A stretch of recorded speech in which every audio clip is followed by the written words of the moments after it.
तो महापुरुष संत जनों ने हमेशा यही अरदास प्रार्थनाएं की हैं कि इस मन में अगर कहीं कुछ बसे तो एक प्रेम और नम्रता के भाव ही बसे।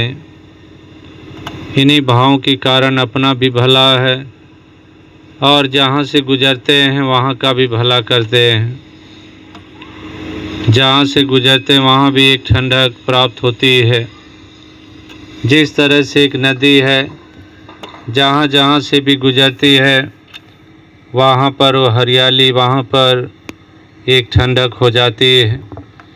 इसी प्रकार से संत महापुरुष संसार में जिन भी हिस्सों से गुजरे वहाँ पर एक चैन और सुकून दे गए। तो आओ सत्संगत आज भी यही अरदास प्रार्थना की इस मन में इसी तरह का प्रेम बसा हो, जहाँ पर कोई द्वेष भावना नहीं, कोई घृणा नहीं, जहाँ पर किसी को छोटा दिखाने का भाव नहीं, बल्कि प्रेम ही प्रेम हो। ऐसे जीवंत प्रेम की कामना संतों ने हमेशा की है, क्योंकि महापुरुष जानते हैं कि प्रेम ही है जो इस संसार में सबसे महत्वपूर्ण है। कहीं पर भी हम देख लें तो प्रेम के ही कारण श्रृंगार है, और अगर कहीं पर वीरानगी है तो कहीं न कहीं कोई नफरत के आधार पर हुई है। इसलिए कहने वालों ने कहा है कि एक अभिमान में तीनों गए, धन वैभव और वंश, ना मानो तो देख लो रावण कौरव कंस। कि अभिमान के ही कारण नुकसान हुआ है, और अभिमान जाता तभी है जब हृदय में प्रेम उतर जाता है। जब ये हरिदाता निराकार परमात्मा मन में बस जाता है तो फिर अभिमान मिट जाता है। अभिमान यानी अंधेरा, अंधकार। इसलिए महात्मा कबीर कह रहे हैं कि जब मैं था तब हरि नहीं, अब हरि है मैं नाय। कि जब मैं था तब हरि नहीं, यानी कि जब अभिमान था तो फिर प्रेम नहीं था, उजाला के भाव नहीं थे, कोई भी एक श्रृंगार वाली सोच नहीं थी। और अब कह रहे हैं कि हरि बस गया, यानी कि मन में उजाला हो गया, तो फिर कह रहे हैं अभिमान नहीं दिख रहा है। तो अभिमान अंधेरा का ही रूप है। वो बेशक आदमी उसको अनेक भावों से प्रकट करता है, अंधेरे में ही नुकसान के भाव आते हैं, अंधेरे में ही दूसरों को बेगाना नीचा माना जाता है। उजाले में तो ठीक ठीक नज़र आता है, उजाले में कभी ठोकर नहीं लगती है, अंधेरे में ही ठोकर लगती है। तो इसलिए महापुरुष संत जनों ने इंसान को एक अभिमान से बाहर निकलने की प्रेरणा और शिक्षा दिए। हमेशा इंसान को ये प्रेरणा दिया कि इंसान हरि जी अहंकार ना भावे। को हरि को अभिमान नहीं भाता है, हरि को अभिमान नहीं पसंद है।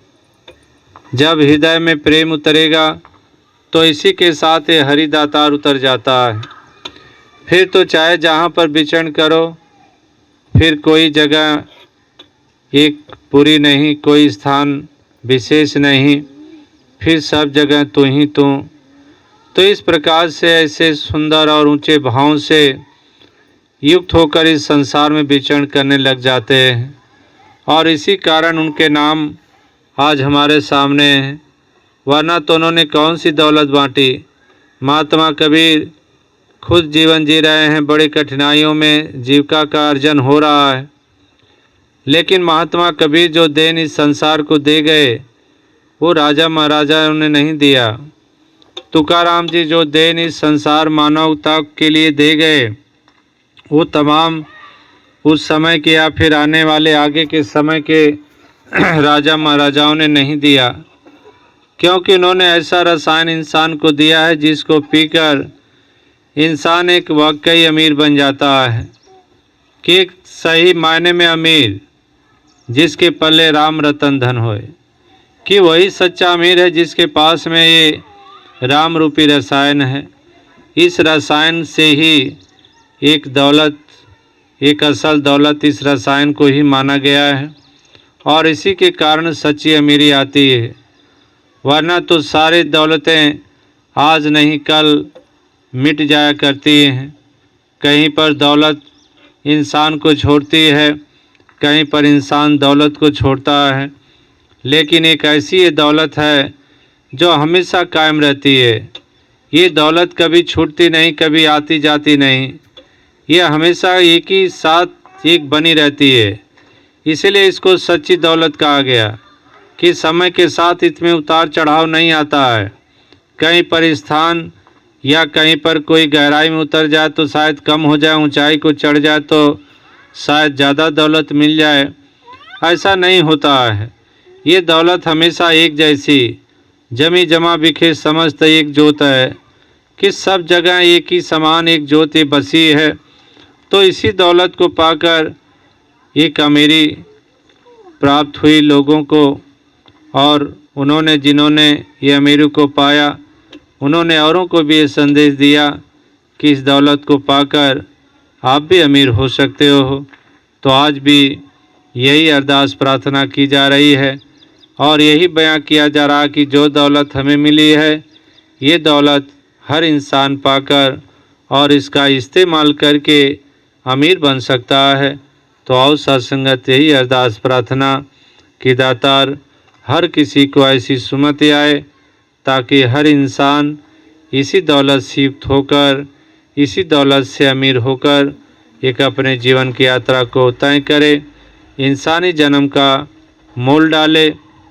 जो जन्म बड़ा कीमती माना गया है और ये जन्म कीमती है, इसका एहसास उन्हीं को होता है जो इस जन्म की कीमत डाल लेते हैं। जो इसकी कीमत नहीं डाल पाते उनको एहसास भी नहीं होता कि कितना कीमती ये जन्म है। मनुष्य जन्म के लिए कहा गया है कि ये बार बार जन्म नहीं मिलता है। कहते हैं मनुष्य जन्म एक मानव जन्म होत न बारंबार, ज्यों बन फल पाके भूई गिरा बावरी न लागे डार, कि बड़ा ही दुर्लभ जन्म है। लेकिन उससे भी दुर्लभ बात ये संतों का संग है, और उससे भी दुर्लभ बात ये हरि का संग है कि हरि का संग होना ये दुर्लभ होता है। तो ऐसे इस दुर्लभ रसायन को पाकर हर इंसान अमीर बन सकता है। तो यही अरदास प्रार्थना हर किसी के लिए, ताकि सभी सच्चे अमीर बन के जीवन के सफ़र को तय करें। साथ संगत प्रेम से कहना धन दाता।